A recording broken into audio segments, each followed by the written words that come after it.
what you're about to learn. There's one thing I've realized that completely changed how I think about confidence. And once you understand it, you'll never look at it the same again.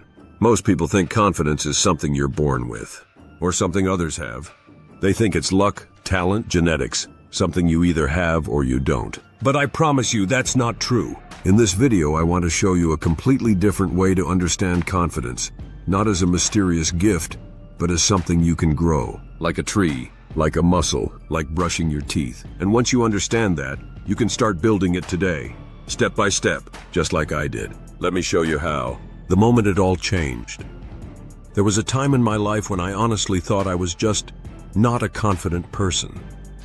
I'd look at others, speaking freely, taking risks, entering rooms with presence, and I thought, they must have something I don't. But one day I realized, it's not that they were born that way. It's that they had done something over and over again that I hadn't done. They had trained it, and that changed everything. I stopped asking, how do I get confidence? And started asking, what if confidence is just something you practice? The apple tree metaphor. Here's the metaphor that helped me the most. Confidence is like growing an apple tree. No one wakes up with a full-grown tree. You plant it, you water it, you give it sun, you wait. Every apple on that tree, that's an experience, a moment you showed up despite the fear. A tiny victory. Some apples hang low, small, easy tasks. Others hang high, challenges that push you out of your comfort zone. But the rule is simple. You don't reach the high apples until you've picked the low ones first. That's how my confidence grew, one apple at a time, and that's how yours will too, if you start now. Sabrina versus Kim, a story of mindset. Let me tell you a story I always come back to. Two people, let's call them Sabrina and Kim, are standing in front of a small climbing wall. It's not dangerous, nothing special, but Sabrina freezes. She's overthinking everything. What if I fall? What if others watch me? I'll embarrass myself. She's using 80% of her energy just to manage the fear. Now Kim, her twin sister, sees the same wall and says, let's just try. If I fall, no big deal. Same wall, same body, same opportunity. But one is trapped by thought. The other is free to act. And that's when it hit me. The real difference between confidence and fear isn't skill. It's the first thought you have before the action. And that's something you can train. The first step, clear the noise. Here's something nobody talks about. Before you can build confidence, you need to make room for it. You have to silence that negative voice that keeps saying, you're not enough. You're not ready. What will people think? That voice used to control me. But once I learned how to quiet it, just enough to move, everything changed.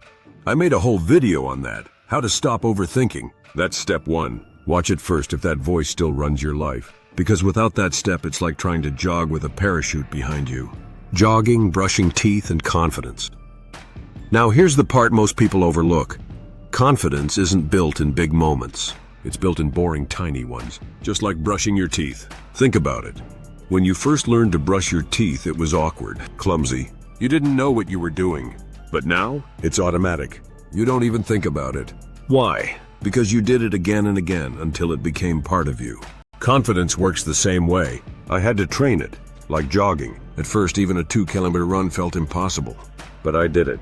Then again, and again. Eventually, I could run uphill, then longer. Confidence works exactly like that. Start ridiculously small. You don't need to do something huge.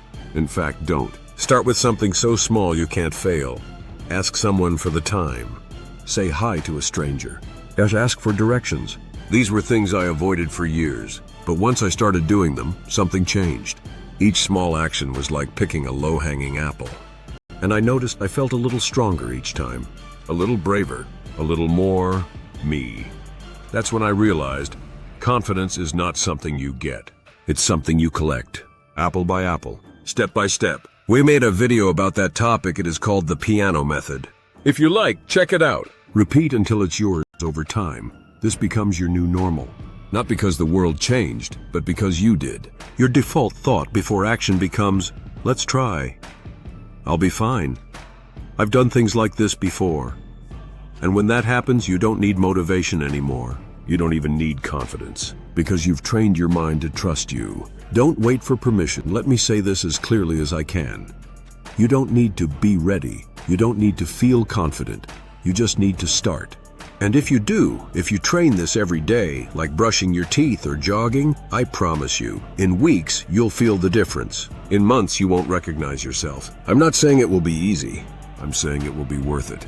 So go out there, pick your first apple, and start growing your tree for deeper growth. If you want to learn how to break down big, scary goals into tiny, manageable steps, like a song on the piano, watch my video on the piano method. It's how I turned overwhelming problems into small, repeatable wins. It goes hand in hand with this video, and it might just unlock the next level for you. Disclaimer, zum Schluss einbauen. One last thing. What I share in this video comes from my own experience, from my journey of overcoming fear, doubt, and years of hesitation. I'm not a therapist or a coach. I'm someone who lived through it and learned how to grow stronger. If you're struggling with deeper issues like anxiety, depression, or trauma, please don't hesitate to reach out for professional support.